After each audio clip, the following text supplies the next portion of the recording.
Thank you sir.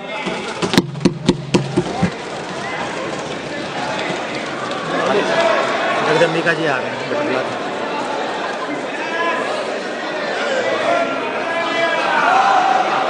Shri Nishikant Dubey,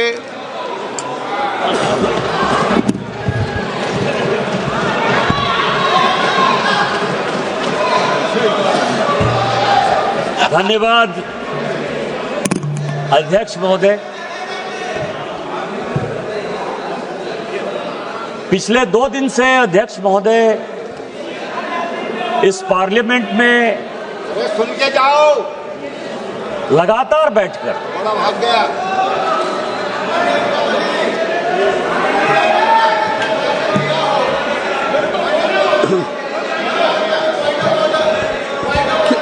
किस नियम में?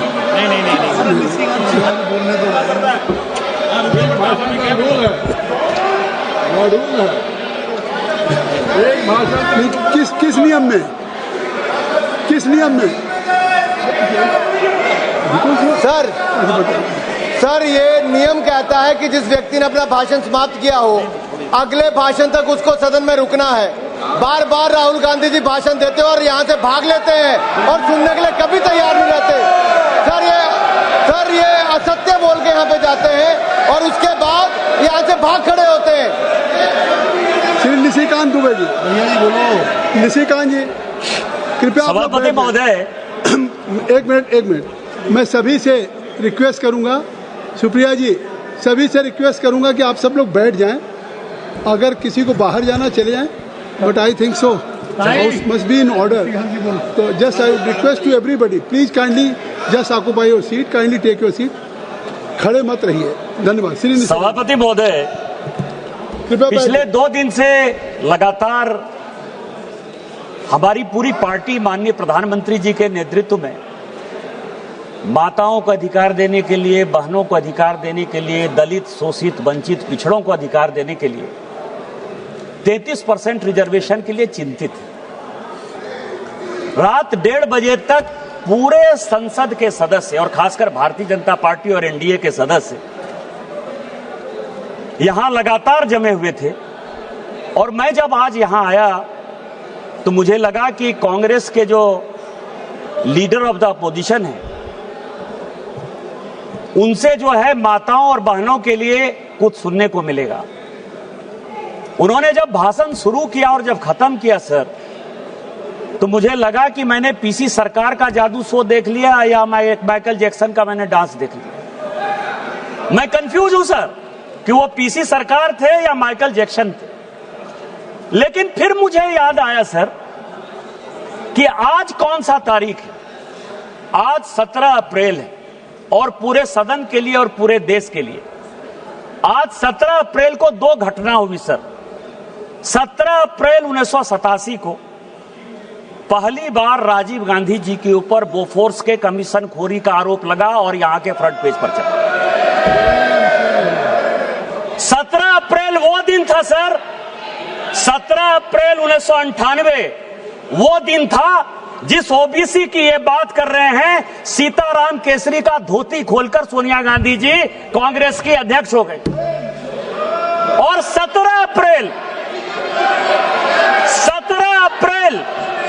1999 वो दिन था जिस दिन कि अटल बिहारी वाजपेयी की सरकार को जबरदस्ती क्रिश्चियन लॉबी के दबाव में गिरधर गमांग को वोट दिलाकर यहीं इस्तीफा दिला के दिया गया। यह 17 अप्रैल है सर, और इसीलिए उनका पीसी सरकार और माइकल जैक्सन होना लाजमी है। दूसरा सर, 543 की बहुत बात हो रही है, यह संविधान से चलता है ये देश सर। सबसे पहले मैं कास्ट सेंसस पर आ जाऊं। आजकल रोज कह रहे हैं सर कि कौन दलित है, कौन पिछड़ा है, कौन आदिवासी है।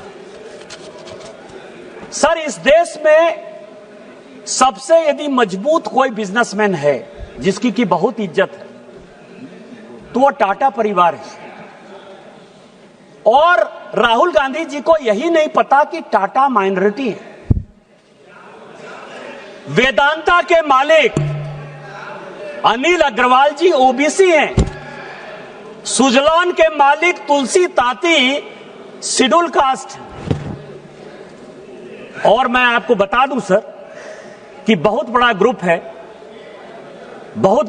है माइकल सेन, उसका जो सीईओ है वो अरुण उरांव आदिवासी। जिसको जो अपॉर्चुनिटी मिली इस अपॉर्चुनिटी में काम किया। लेकिन आपने क्या किया?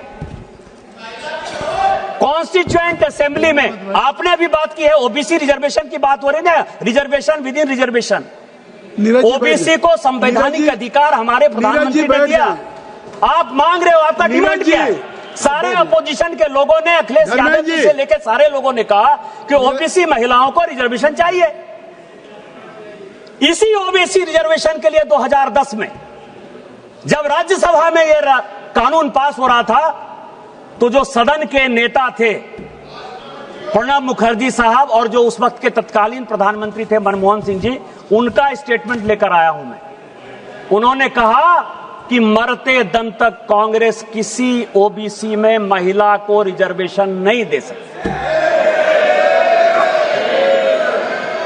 इसी शेड्यूल कास्ट शेड्यूल ट्राइब के प्रमोशन के रिजर्वेशन के लिए जब इसी लोकसभा में कानून आया तो समाजवादी पार्टी के, सुनिएगा अखिलेश जी, आपके सांसद यशवीर सिंह जो शेड्यूल कास्ट थे, उनको इसी वेल में मैडम सोनिया गांधी ने पीटा।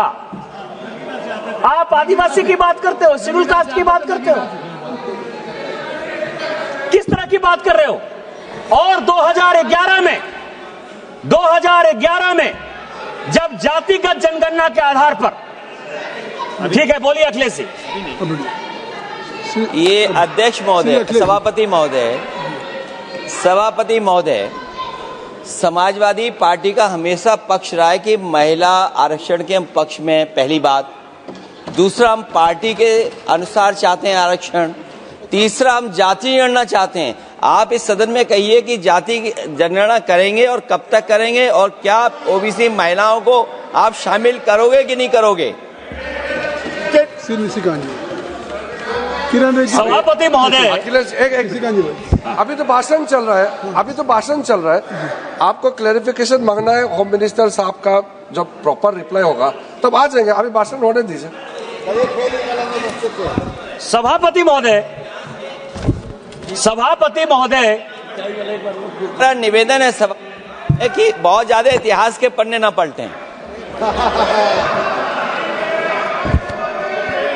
ये तो वो बता रहे हैं जो आपके सांसद के साथ हुआ। हम जिस भूल गए थे, याद तो दिलाना पड़ेगा। हम जिस संस्कार को मानने वाले लोग हैं वो एक मंत्र पढ़ते हैं, ओम सहना भवतु सहना भुनक्तु सहवीर्यं करवावहे तेजस्विनामधित मस्तु माद विद्विषावहे। हमारे लिए schedule caste, schedule tribe, OBC, forward, backward सब बराबर है। हम उसके सबके कल्याण के लिए काम करते हैं। मैं सभापति महोदय बताना चाह रहा था, इसी 2011 में जब जनगणना स्टार्ट हुई, जिसका कि ये बेस ईयर है, उसके लिए मुलायम सिंह यादव जी, अखिलेश जी मुख्यमंत्री बनकर चले गए थे। लालू प्रसाद जी, मुलायम सिंह यादव जी और हमारे पार्टी से गोपीनाथ मुंडे जी, हम लगातार जातिगत जनगणना की बात करते रहे, लगातार इस पार्लियामेंट को ठप करते रहे। और उसमें सोनिया गांधी जी का बयान है, प्रणब मुखर्जी जी का बयान है, मनमोहन सिंह जी का बयान है, चिदम्बरम जी का बयान है। ये 4 बयान लेकर मैं आया हूं और उन चारों ने कहा कि ये जातिगत जनगणना की। अच्छा, एक मिनट अखिलेश जी क्या कह रहे हैं? ये जो निशिकांत जी, सभापति महोदय जो श्लोक पढ़ रहे हैं, नहीं, बात सुनिए। लोग बैठ जाए और लोग बिठा दिए, सबको बिठाइए तब मैं आपको अलाउ करूंगा ना। आप सब लोग बैठ जाएं, मैं आपको अलाउ कर रहा हूं। उनको मैंने बिठा दिया, आप लोग बैठ जाएं तब मैं आपके नेता को अलाउ करूंगा। अगर आप नहीं बैठेंगे तो मैं निशिकांत जी को खड़ा करूंगा, आपको अलाउ करूंगा। लेकिन बैठ जाइए, अवधेश जी आप बैठ जाइए, आप सभी, बीरेन जी आप बैठ जाइए, बीरेन जी बैठ जाइए, सभी लोग बैठ जाइए, सरोज जी बैठ जाइए। मैं आपको समय दे रहा हूँ, नहीं मैं आपको समय दे रहा हूँ। एक मिनट, हाउस को इन ऑर्डर कर लीजिए। महोदय, मैंने उनका श्लोक सुना, श्लोक पे मैं कहना चाहता हूँ। बोलिए। सभापति महोदय, विवाद की बात नहीं है, संवाद की बात हो रही है। कोई बात माननीय सदस्य ने कहा, मैंने जवाब दिया। माननीय सदस्य ने श्लोक पढ़ा, उस श्लोक पे मैं एक बात पूछना चाहता हूं। मैं अपने संसदीय क्षेत्र में कन्नौज में एक मंदिर में गया था, लेकिन मेरे बाद वो मंदिर गंगा जल से धुलवाया गया था। आप बताइए क्यों धुलवाया है? निशिकांत जी, अब जिसने भी गंगा जल से धुलवाया उसने गलत काम किया और वो सभी अपराधी हैं और उनके ऊपर अपराध की सजा चलनी चाहिए, कानून के हिसाब से उनका न्याय होना चाहिए। अब आपकी बात आ गई निशिकांत जी। मैं ये कह रहा था, सभापति महोदय, आप कान पकड़कर हमसे माफी मांगोगे, मैं कान पकड़कर भी माफी मांग लूंगा। मैंने तो गंगा जल से नहीं धुलवाया है। जिसने भी गंगा जल से धुलवाया उसने गलत काम किया है। हमारा इससे क्या संबंध है? अपराधी अपराधी है, चाहे किसी भी जाति, धर्म, वर्ग, संप्रदाय का व्यक्ति यदि अपराधी है तो अपराधी है और उसको कानून के हिसाब से सजा मिलनी चाहिए।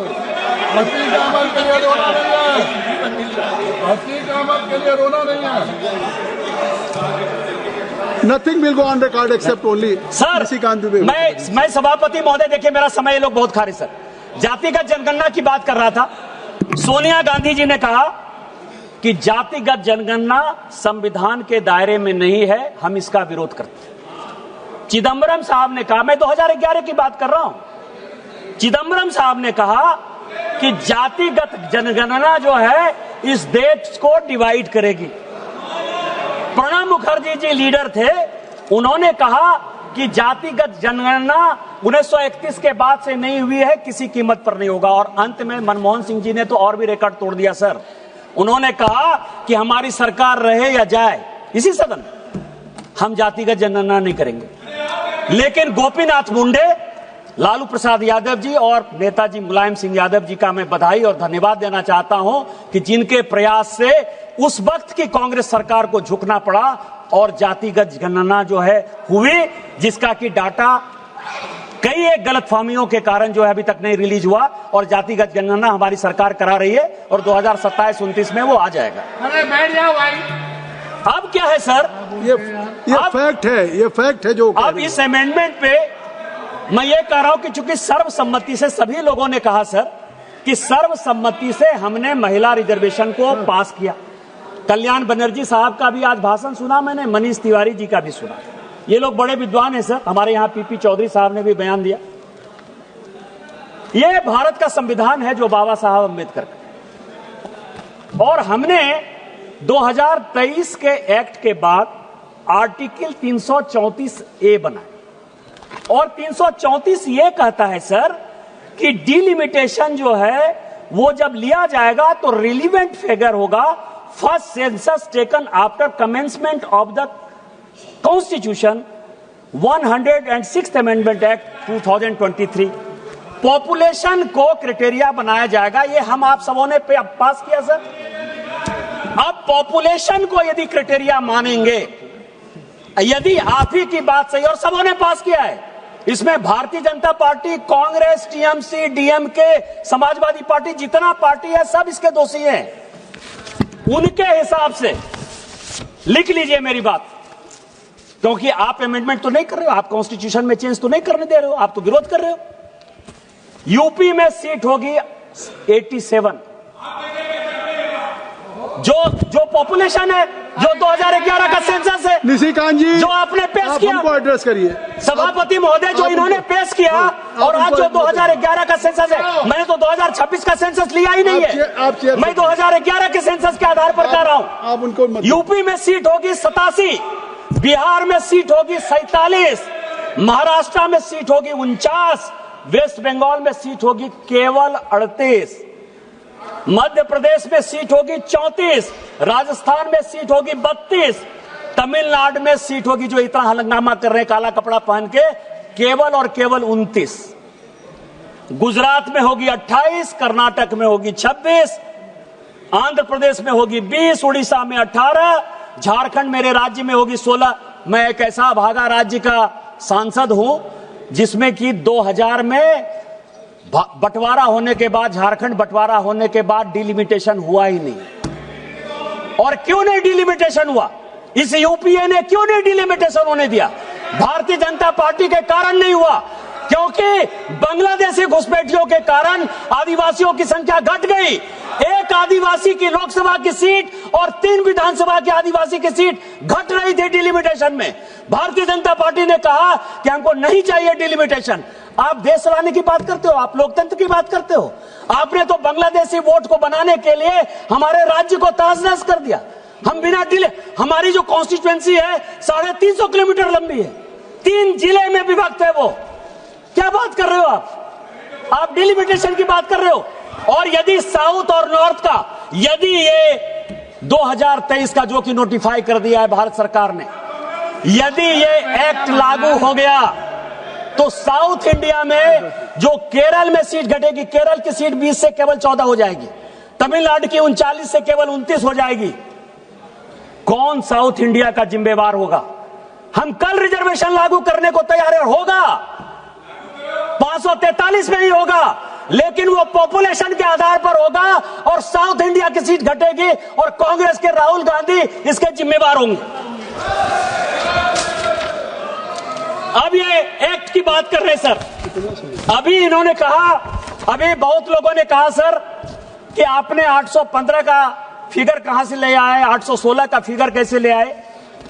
सर मैं 31 से जो है ये रिजर्वेशन को सीट बढ़ाने को बहुत मुझे लगता है जुड़ाव सर।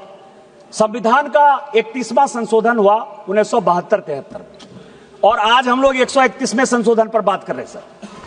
ये 1973 का, जिसको कि अभी बड़ी लंबी चौड़ी भाषण देके गए कि इंदिरा जी ने जो है देश के लिए बहुत बड़ा काम कर दिया और उन्होंने फ्रीज कर दिया। 525 से 550 हो रहा था सीट सर। डिलिमिटेशन आयोग 1971 में बन गया। डिलिमिटेशन आयोग ने कहा, और उसके पहले की एक और कहानी है सर कि 1952 में जब डिलिमिटेशन आयोग बना तो डिलिमिटेशन आयोग ने कहा कि इस तरह से हम किसी भी एरिया का परिसीमन नहीं कर सकते। आपको पता है कि डिलिमिटेशन आयोग के रिकमेंडेशन के आधार पर कांग्रेस ने सारे फेडरल स्ट्रक्चर को तार पर तार रख दिया, पूरा संविधान संशोधन कर दिया और 1956 का state reorganisation act delimitation act के आधार पर बना। बंगाल की कुछ जगह बिहार में आ गई और बिहार की कुछ जगह बंगाल में चली गई, आंध्र की कुछ जगह केरल में चली गई, केरल की कुछ जगह आंध्र में चली आई, तमिलनाडु की कुछ जगह जो है बेंगलोर में चली आई, कर्नाटक में चली गई और कर्नाटक की कुछ जगह वहां चली गई और आज भी महाराष्ट्र जो है बेलगांव की लड़ाई लड़ रहा है। यह डिलिमिटेशन आयोग के कारण हुआ और उन्होंने तय कर दिया कि टोटल जो हमारे एमपी होंगे 489 होंगे। डिलिमिटेशन आयोग का यदि रिपोर्ट प्रेमचंद्रन जी आप पढ़ लीजिएगा तो उन्होंने कहा कि 526 लोग होने चाहिए, लेकिन इंदिरा जी ने, नेहरू जी ने यह तय कर दिया कि न 489 होगा। उन्हीं की बेटी इंदिरा जी ने यह 1973 का 31वां संविधान संशोधन विधेयक लेकर आया हूं। डिलिमिटेशन आयोग 1971 में बन गया। डिलिमिटेशन आयोग ने कहा कि टोटल सीटें जो है 603 होनी चाहिए। उन्होंने कहा तुम कौन तय करने वाले थे? अभी बड़ा एकदम ट्रांसपेरेंसी की बात कर रहे थे कि आप तो अपना जज बना लेंगे, आप अपना एमपी बना लेंगे। मुझे लगता है कि 1952 से लेके ये जो है पूरा लीडर ऑफ द अपोजिशन से पूछकर जो है अपना आयोग बनाते रहे। उन्होंने कहा संविधान संशोधन करके कि नहीं, 525 से 550 ही सीट होगा और उन्होंने तय कर दिया कि उत्तर प्रदेश में कितनी सीट होगी, मध्य प्रदेश में कितनी सीट होगी, गुजरात में कितनी सीट होगी, महाराष्ट्र में कितनी सीट होगी। सर ये तय कर दिया। आज आप हमको भाषण देने की बात कर रहे हो। दूसरी बात सर, ये जो झूठ की दुकान है, दोनों बहन भाई को मैंने बहुत पढ़ा। मैं आपको बताऊं कि ये 44वां संशोधन लेकर मैं आया हूं 1976 में, जब पूरे सारे नेताओं को जेल में भेज दिया कांग्रेस ने, तो 76वां संशोधन 1976 में 44वां संशोधन हुआ। संशोधन क्या हुआ? लोकसभा 6 साल के लिए और प्रेएम्बल में, संविधान बस 2 मिनट में खत्म कर रहा हूं, और प्रेएम्बल में सेकुलर शब्द और सोशलिस्ट शब्द जोड़ दिया उन्होंने। उसका भाषण देते हुए श्रीमती गांधी ने कहा कि माइनॉरिटी के लिए हम 1920-21 से लड़ रहे हैं और जिस मोतीलाल नेहरू कमेटी की रिपोर्ट उन्होंने कही 1929 की, 1930 की जो रिपोर्ट है, उसको इसमें जो है खूब उन्होंने कोट किया सर। उन्होंने कहा कि मोतीलाल नेहरू ने मुसलमानों को प्रोटेक्शन देने के लिए fundamental duties and fundamental rights जो है कांग्रेस वर्किंग कमेटी में 1929 में, 1930 में, 1931 में, 1932 में पास किया। और हमारा जो बेस है वो बेस ये है कि हमको मुसलमान के आधार पर राजनीति करनी है, मुसलमानों को संरक्षण देना है, मुसलमानों को रिजर्वेशन देना है, उनके रिप्रेजेंटेशन को बढ़ाना है। और इसी कारण से डिलिमिटेशन आयोग के केवल 1 मिनट सर, जब डिलिमिटेशन आयोग का रिपोर्ट आया 1976 में, उसको भी काट पीट करके इसी पार्लियामेंट में 8 सीटें मुसलमानों के लिए जबरदस्ती इसी कांग्रेस सरकार ने बढ़ाई। इसीलिए मेरा आपके माध्यम से इस सारे अपोजिशन से आग्रह है कि साउथ इंडिया के साथ अन्याय नहीं करिए, महिलाओं के साथ अन्याय नहीं करिए। इस देश में इस पार्लियामेंट की जो भूमिका है उसके वर्चस्व को कायम रहने दीजिए, पार्लियामेंट में लोगों का विश्वास रहने दीजिए। और माननीय मोदी जी जो 33% रिजर्वेशन महिलाओं को देना चाहते हैं 2029 में लागू करने के लिए इस बिल का समर्थन करिए। आपने मुझे समय दिया, इन्हीं शब्दों के साथ जय हिंद, जय भारत।